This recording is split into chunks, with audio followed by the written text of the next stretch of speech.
سلطان محمد فاتح نے اپنی وفات پر 2 لڑکے چھوڑے تھے۔ سلطان فاتح کا بڑا بیٹا شہزادہ بایزید اماسیہ کا حاکم تھا اور چھوٹا بیٹا جمشید کرمانیہ کا حاکم تھا۔ بایزید کا میلان طبع زیادہ تر مذہب اور فلسفے کی جانب تھا، جس کی وجہ سے لوگ اسے صوفی کہتے تھے۔ وہ نہایت سادہ مزاج، حلیم، نرم خو اور پابند شرع تھا، لیکن ان خصوصیات کے باوجود سپاہیانہ شجاعت میں بھی کم نہ تھا اور میدانی جنگ میں پہنچ کر یہ صوفی مجاہد بن جاتا تھا۔ شہزادہ جم میں زیادہ تر سلطان محمد فاتح کے اوصاف پائے جاتے تھے۔ وہ فن حرب کا ماہر اور شجاعت میں اپنے باپ کا مماثل تھا۔ جس وقت سلطان محمد فاتح کی انتقال کی خبر قسطنطنیہ دنیا میں پھیلی تو ینیچری نے تمام شہر میں لوٹ مار شروع کر دی اور وزیر اعظم کو، جس نے سلطان کی وفات کو مخفی رکھنے کی کوشش کی تھی، اسے قتل کر دیا۔ چونکہ وزیر اعظم کے متعلق معلوم تھا کہ وہ شہزادہ جم کا طرفدار ہے، اس لیے شہزادہ بایزید کے حامیوں نے بآسانی ینیچری کی حمایت حاصل کر لی تھی، اور اس کے بعد باقی افواج نے بھی ینیچری کی حمایت کی وجہ سے بایزید کے سلطان ہونے کا اعلان کر دیا۔ شہزادہ جمشید کو سلطان کی وفات کی اطلاع دیر میں ہوئی۔ اس درمیان میں شہزادہ بایزید نے قسطنطنیہ پہنچ کر تخت پر قبضہ کر لیا۔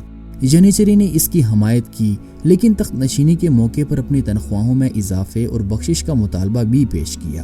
اس رسم کا رواج سلطان محمد فاتح کی تقریب تاج پوشی میں پڑ چکا تھا۔ بایزید کو مجبوراً یہ مطالبہ پورا کرنا پڑا۔ اس کے بعد 300 برس تک یہ دستور قائم رہا کہ ہر نئے سلطان کی تخت نشینی کے وقت ینیچری کو بڑی بڑی رقمیں بطور انعام کے دی جاتی تھیں۔ عثمانی خاندان کی ایک نمایاں خصوصیت یہ تھی کہ اس کا کوئی شہزادہ تاج و تخت سے کم پر کسی طرح راضی نہ ہوتا تھا، اسی لیے کسی سلطان کے مرنے پر اس کے لڑکوں میں تخت سلطنت کے لیے جنگ کا شروع ہو جانا لازمی تھا۔ چنانچہ اس موقع پر بھی اگرچہ بایزید تخت پر قابض ہو چکا تھا اور تمام امرائے سلطنت نے اس کی حمایت کا اعلان بھی کر دیا تھا، تاہم شہزادہ جمشید نے علم بغاوت بلند کر دیا اور جنگ چھڑ گئی۔ وہ جانتا تھا کہ اس کے والد محمد فاتح نے جو خونی قانون دستور سلطنت میں شامل کر دیا ہے، اس کی وجہ سے اس کی جان ہر وقت خطرے میں ہے، لہٰذا اطاعت قبول کرنے کے بعد بھی اسے سلطان بایزید کی طرف سے اطمینان نہیں ہو سکتا تھا۔ اعلان جنگ سے قبل اس نے یہ تجویز پیش کی تھی کہ سلطنت 2 حصوں میں تقسیم کر دی جائے۔ یورپ کے صوبے بایزید کی حکومت میں رہیں گے اور ایشیا کے صوبوں پر جم کی سلطنت تسلیم کر لی جائے گی، لیکن بایزید نے اس تجویز کو مسترد کر دیا۔ اب لڑائی کے سوا کوئی چارہ نہ تھا۔ 20 جون 1481 عیسوی کو احمد قدق پاشا نے جم کو شکست دی اور وہ بھاگ کر سلطان مصر کے دربار میں پناہ گزین ہوا۔ دوسرے سال مصر کی فوج کے ساتھ وہ پھر ایشیائے کوچک میں داخل ہوا اور ایشیائے کوچک کے بعض ترک سردار اس کی حمایت کے لیے کھڑے تھے، لیکن اس مرتبہ بھی اسے شکست کھا کر وطن چھوڑنا پڑا۔ اب کی بار وہ بجائے مصر کے روڈس پہنچا تاکہ وہاں سے مدد لے کر سلطنت عثمانیہ کے یورپین مقبوضات میں داخل ہو اور از سر نو قسمت آزمائی کرے۔ روڈس پر مبارزین یروشلم کا قبضہ تھا۔ ان کا سردار ڈی آبوسن ایک نہایت چالاک اور غدار شخص تھا۔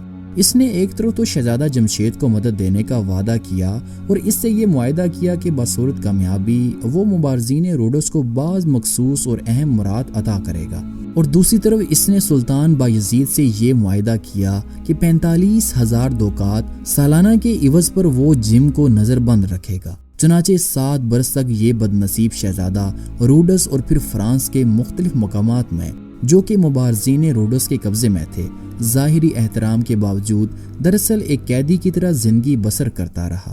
تاہم یورپ کو شہزادے کے ساتھ دلچسپی پیدا ہو گئی اور متعدد بادشاہوں نے شہزادے کو حاصل کرنے کے لیے ڈی آبوسن سے مراسلت شروع کر دی تھی۔ وہ چاہتے تھے کہ اسے بایزید کے مقابلے میں کھڑا کر کے سلطنت عثمانیہ کو نقصان پہنچایا جائے، لیکن ڈی آبوسن 45,000 دوکات سالانہ کی رقم سے دستبردار ہونے کے لیے تیار نہ تھا اور وہ معاملے کو عملاً طول دیتا رہا۔ اس درمیان میں اس نے شہزادہ جم کی ماں اور بیوی سے بھی، جو کہ اس وقت قاہرہ میں مقیم تھی، خط و کتابت شروع کر دی تھی اور انہیں یقین دلایا تھا کہ اگر 20,000 دوکات ادا کر دیے جائیں تو شہزادہ فوراً قاہرہ پہنچا دیا جائے گا۔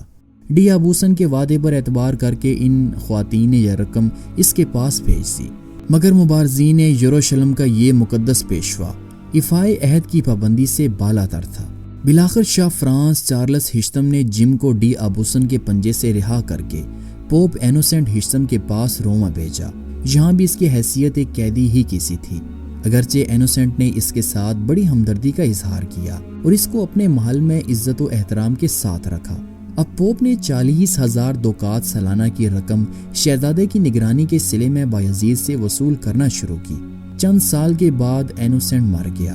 اس کے بعد اس کا جانشین اسکندر بورجیا بنا، جو اپنی ہلاکت پاس جرائم کی وجہ سے عالمگیر شہرت کا مالک تھا۔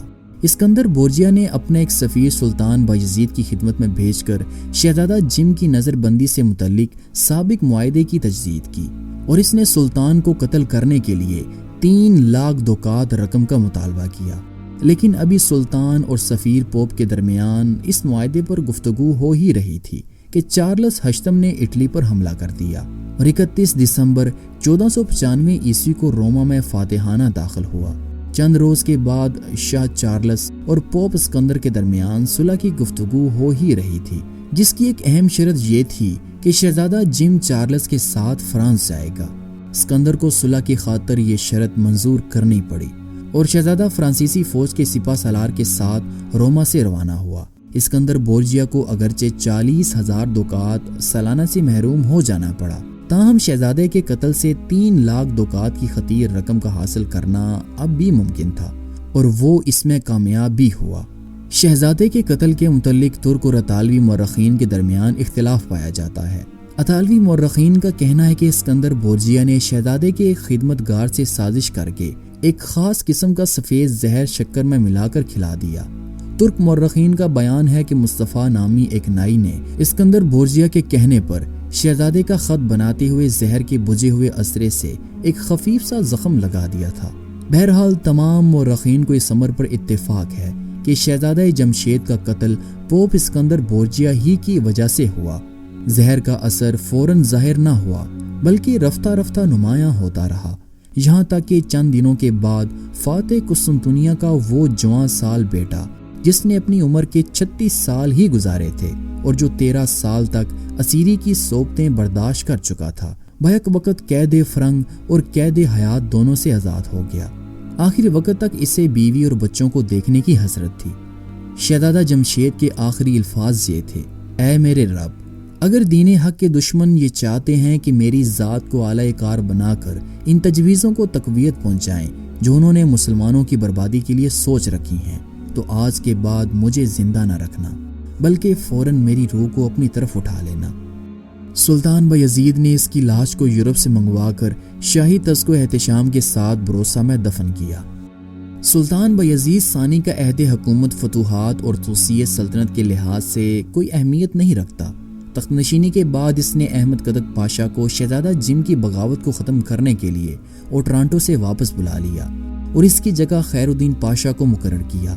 خیر الدین پاشا کو حسب ضرورت مدد نہ پہنچ سکی اور بہت دنوں تک نہایت بہادری کے ساتھ دشمن کے حملوں کا وہ مقابلہ کرتے رہے، مگر بالآخر شہر ڈیوک آف کلیبریا کو سپرد کر دینا پڑا اور ٹورانٹو کے ہاتھ سے نکل جانے کے بعد پھر کبھی ترکوں کا قدم اٹلی کے کسی حصے میں نہ جم سکا۔ اس کے بعد سلطان نے وینس کے ساتھ ایک جنگ لڑی۔ ترکوں نے موریا میں وینس کے 3 قلعوں کو فتح کر لیا اور اس طرح یونان میں وینس کے اثر کا بھی خاتمہ ہو گیا۔ ترک بیڑا محمد فاتح کے عہد ہی سے بحیرہ روم کی تمام بحری طاقتوں پر فوقیت حاصل کر چکا تھا۔ بایزید ثانی نے اس کو اور زیادہ فروغ دیا۔ چنانچہ 905 ہجری کے مطابق 1499 عیسوی میں مشہور ترک امیر البحر کمال رئیس پاشا نے وینس کے بیڑے کو زبردست شکست دے کر لیپانٹو کی بندرگاہ پر قبضہ کر لیا۔ دوسرے سال وینس، آسٹریا، اسپین اور پوپ کے بحری بیڑوں نے متحدہ طور پر ترک بیڑے پر حملہ کیا۔ باوجود اس کے کہ عثمانی جہازوں کی مجموعی تعداد اتحادی بیڑوں سے بہت کم تھی، کمال رئیس نے کامیابی کے ساتھ ان کا مقابلہ کیا اور پھر آگے بڑھ کر مسلمانان غرناطہ کی درخواست پر، جو عیسائیوں کے ظلم و ستم سے عاجز آ چکے تھے، اسپین کے ساحل پر انہوں نے حملے کیے۔ سلطان بایزید کے تخت نشین ہونے کے بعد انہیں ایک نئے دشمن کا سامنا کرنا پڑا۔ حکومت مصر یہ اب تک سلطنت عثمانیہ کے معاملات سے بالکل بے دخل تھی، چونکہ پہلی بار شہزادہ جمشید نے مملوکوں کی مدد کے ساتھ عثمانی مقبوضات پر حملہ کیا تھا۔ اگرچہ اس مہم میں مصری فوج کو شکست کھا کر پسپا ہونا پڑا، تاہم اس میں سلطنت عثمانیہ کے خلاف قوت آزمائی کی جرت پیدا ہو چکی تھی اور مصریوں نے ایشیائی قدرت کے جنوب مشرقی علاقوں پر دست درازیاں شروع کر دی تھیں۔ دولت عثمانیہ اور مصر کے مملوک سلطانوں کے درمیان پہلی جنگ 890 ہجری بمطابق 1485 عیسوی میں شروع ہوئی، جس میں ترکوں کو سخت شکست کا سامنا ہوا۔ اس کا نتیجہ یہ ہوا کہ کرمانیہ نے بغاوت کر دی۔ عثمانی فوجیں اس بغاوت کو کچلنے میں تو کامیاب ہوئیں، لیکن مصریوں کے مقابلے میں انہیں پیچھے ہٹنا پڑا۔ بالآخر 5 سال کے بعد اس جنگ کا سلسلہ ختم ہوا اور بایزید ثانی نے اپنے 3 قلعے سلطان مصر و شام کی نظر کر کے اس سے صلح کر لی۔ سلطان بایزید کا عہد حکومت جس طرح خانہ جنگی سے شروع ہوا تھا، اسی طرح خانہ جنگی پر ختم بھی ہوا۔ سلطان کے تینوں لڑکے کرکود، احمد اور سلیم ایشیائی قدرت کے مختلف صوبوں کے حکمران تھے۔ کرکود بڑا لڑکا تھا، لیکن اس کا ذوق تمام تر علمی تھا، اس لیے بایزید احمد کو، جسے وہ سب سے زیادہ عزیز رکھتا تھا، اپنا جانشین بنانا چاہتا تھا۔ لیکن سلیم باوجود سب سے چھوٹا ہونے کے اپنی شجاعت اور فوجی قابلیت کی وجہ سے تمام فوج خصوصاً جنیچری میں نہایت محبوب تھا۔ اس دوران سلطان کی طبیعت کافی خراب تھی۔ سلیم کو خطرہ لاحق ہوا کہ ممکن ہے کہ احمد بایزید کی حیات ہی میں تخت پر قابض ہو جائے، لہٰذا اس نے سلطان کی اجازت کے بغیر طرابزون سے قسطنطنیہ کی طرف کوچ کر دیا اور ایک منتخب فوج کے ساتھ ادرنا پہنچ گیا۔ بایزید نے اس کو طرابزون واپس جانے کا حکم دیا، لیکن سلیم جنگ پر آمادہ ہو گیا اور بایزید کو مجبوراً اس سے جنگ کرنی پڑی۔ اس جنگ میں سلیم کو شکست ہوئی اور وہ بھاگ کر کریمیا پہنچا۔ کریمیا کا فرما رواز سلیم کا سسر تھا۔ اس نے سلیم کی مدد کی اور کچھ ہی دنوں کے بعد وہ پھر قسطنطنیہ واپس لوٹا۔ اب کی بار تمام فوج نے اس کا ساتھ دیا۔ سلطان نے ینیچری کے ایک وفد کو اپنی خدمت میں حاضر کیا اور ان سے پوچھا کہ وہ کیا چاہتے ہیں۔ انہوں نے جواب دیا کہ ہمارا بادشاہ ضعیف العمر اور کمزور ہے، اس لیے ہم چاہتے ہیں کہ سلیم تخت نشین ہو۔ یہ دیکھ کر کہ فوج قابو سے باہر ہو چکی ہے، سلطان نے اعلان کیا کہ وہ اپنے بیٹے سلیم کے حق میں تخت سلطنت سے دستبردار ہوتے ہیں۔ خدا اس کو ایک خوشحال عہد حکومت عطا فرمائے۔ اس کے بعد وہ تخت سے اتر آئے۔ سلطان چاہتے تھے کہ اپنی زندگی کے بقیہ ایام ایشیائی کوچک کے شہر ڈیموٹیکا میں گزار دے، جو کہ ان کی جائے پیدائش تھی، لیکن موت نے ان کی خواہش کو پورا نہ ہونے دیا اور قسطنطنیہ سے روانہ ہونے کے 3 ہی روز کے بعد سلطان کا انتقال ہو گیا۔